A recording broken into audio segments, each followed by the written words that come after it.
இந்த புதிய தமிழகம் கட்சியை பாராட்ட விரும்புகிறேன். புதிய தமிழகம் கட்சி ஒரு ரொம்ப சிறப்பான வேலையை செய்திருக்கிறது. இது எந்த அரசியல் அமைப்புகளோ கட்சிகளோ இதை செய்வதில்லை. என்ன சிறப்பான அமைப்புனா, நவம்பர் 7 அன்று ஏதோ சில கொள்கைகளை வலியுறுத்தி புதிய தமிழகம் கட்சியின் சார்பில் டாக்டர் கிருஷ்ணசாமி அவர்கள் சென்னையில் தமிழகம் தழுவிய அளவில் ஒரு பேரணி நடத்துவதற்கு அனுமதி கோரி சென்னை காவல்துறையிடம் விண்ணப்பிக்கிறார்.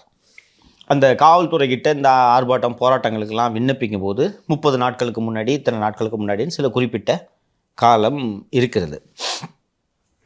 அந்த அடிப்படையில் அவர்கள் உரிய காலத்துக்கு முன்னால் விண்ணப்பிக்கிறார்கள். அங்கே அதை விண்ணப்பித்த உடனே ஏங்க அந்த இடம் சரியில்லை, நீங்கள் இந்த இடத்துக்கு மாற்றிக்கிங்கன்னு சொல்லிட்டு இவர்கள் சொல்கிறார்கள். சரிங்க, அந்த இடத்துக்கு மாற்றிக்கிறோன்னு சொல்லிட்டு அவர்கள் காவல்துறை எந்த இடத்துல சொல்கிறாங்களோ அந்த இடத்துல அந்த பேரணிக்கு ஏற்பாடுகள் அனைத்தும் செய்யப்பட்டு விடுகின்றன. வாகனங்களில் தமிழகம் முழுக்க இருந்து புதிய தமிழகம் கட்சியின் தொண்டர்கள் குவிகின்றனர். இன்னைக்கு பேரணின்னு வச்சுக்கோங்க, இன்றைக்கி மதியம் கிளம்புதுன்னு வச்சுங்க பேரணி, இன்றைக்கி காலையில் வந்து பேரணிக்கு அனுமதி மறுப்புன்னு காவல்துறை நோட்டீஸ் கொடுக்கும். வழக்கமாக எல்லா கட்சியும் வந்து அனுமதி தடை மீறி பேரணி பண்ணிக்கிறாங்கன்னா அவங்களும் ஒன்றும் கவலைப்பட மாட்டாங்க. இல்லை தடை மீறி நீங்கள் பண்ணுங்கள், ஒரு 5 நிமிஷம் ப்ரெஸ்ஸில் பேசுங்க, போங்க, அந்த கல்யாண மண்டபத்தில் எலுமிச்சை சோறு வாங்கி வச்சுருக்கோம், தின்ட்டு சாயங்காலம் வீட்டுக்கு போங்க, பேர் அட்ரஸ்லாம் கொடுங்கன்ற இதுதான் வழக்கமாக நடக்கும். டாக்டர் கிருஷ்ணசாமி என்ன பண்ணுறாருன்னா, தமிழ்நாடு பூரா இருந்து நான் எங்கள் கட்சியின் தொண்டர்களை திரட்டிட்டேன், இந்த ஊர்வலத்துக்கு 1 கோடி ரூபாய் செலவு, துட்டை கொடுன்ட்டு ஹைகோர்ட்டில் கேஸை போட்டு விட்டார். போட்டது மட்டும் இல்லாமல் இந்த கேஸ் ஆர்கியூமெண்ட் நடந்துகிட்டு இருக்கும்போது நாங்கள் வந்து பர்மிஷன் கேட்டால் எங்களுக்கு வந்து இந்த மாதிரி ஊரில் நடக்கிறோம் அன்றைக்கி வந்து டினை பண்ணிட்டாங்க. ஆளுநருக்கு எதிராக திமுக ஆர்ப்பாட்டம் வள்ளுவரத்தில் இவ்வளோ பேர் வச்சு நடத்துகிறாங்க. திமுக எம்பி கனிமொழி இதில் கலந்துக்கிறாங்க. ஆளுநருக்கு வண்டையாக திட்டுறாங்க. இதில் எனக்கு 1 கோடி ரூபாய் துட்டு எடுத்து வைக்க சொல்லுங்கள். திமுக கூட்டணி கட்சி நடத்தினா மட்டும் இது பண்ணுறாங்க. எங்கள் தொண்டர்கள்லாம் தமிழ்நாடு பூரா செலவு பண்ணியிருக்காங்க, நாங்கள் கட்சிங்க ஆர்கனைஸ் பண்ணதுக்கு இவ்வளோ செலவாச்சு, அந்த துட்டு எடுத்து வைக்க சொல்லுங்கன்னு சொல்லிட்டு போகும்போது மாண்புமிகு நீதியரசர் திரு வேல்முருகன் அவர்கள் முன்பாக இந்த வழக்கு விசாரணைக்கு வந்த உடனே அவர் பிடிச்சிக்கிட்டார். அவர் ஆமாம், அது கரெக்டு தான், அது என்ன திமுக மற்றும் கூட்டணி கட்சி நடத்தினா மட்டும் பர்மிஷன் கொடுக்குறீங்க, இதுக்கு ஏன் பர்மிஷன் கொடுக்கணும்? இல்லை சார், அது வந்து இங்கே டிராஃபிக் ஜாம், அதெல்லாம் இருக்கட்டும், 1 வாரம் முன்னாடி சொல்லு பர்மிஷன் இல்லைன்னு. நடக்கிற நீ காலையில் நீ எதுக்கு சொல்கிற?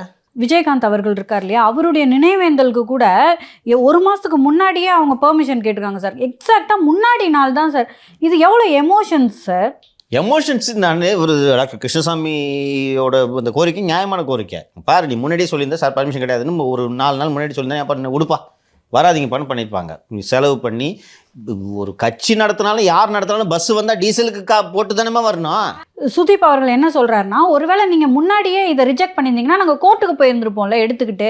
கரெக்டாக நேற்று ஈவினிங் சொல்கிறீங்க, ஏற்கனவே எல்லா பிளானும் பண்ணியிருப்பாங்க, இல்லை பிளான் பண்ணுறதுக்காக தயாராக இருப்பாங்க.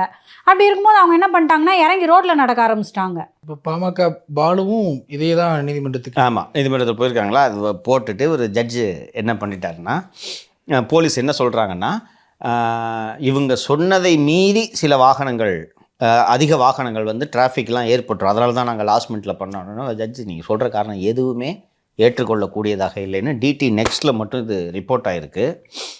காவல்துறை நடுநிலையோடு நடந்து கொள்ள வேண்டும், ஆளுங்கட்சியின் சேவகர்களாக காவல்துறை நடத்தக்கூடாதுன்னு சொல்லிட்டு நீங்கள் புதிய தமிழகம் கட்சியின் பேரணிக்கு அனுமதி மறுத்ததற்காக தமிழக அரசின் காவல்துறை சொல்லக்கூடிய காரணங்கள் ஏற்றுக்கொள்ளக்கூடியவை அல்ல என்று சொல்லிட்டு, நீங்கள் சட்டத்தின் பிடியிலிருந்து தப்புவதற்காக காவல்துறை புதிய காரணங்களை கண்டுபிடித்து சொல்கிறது, அது எதையும் நான் ஏற்றுக்கொள்ள மாட்டேன். பொது அமைதிக்கு பங்கம் வரக்கூடாதுன்னு நீங்கள் சொல்கிறீங்க, பொது அமைதிக்கு பங்கம் வரக்கூடாதுன்றதுக்காக உங்கள்கிட்ட பர்மிஷன் கேட்குறாங்க.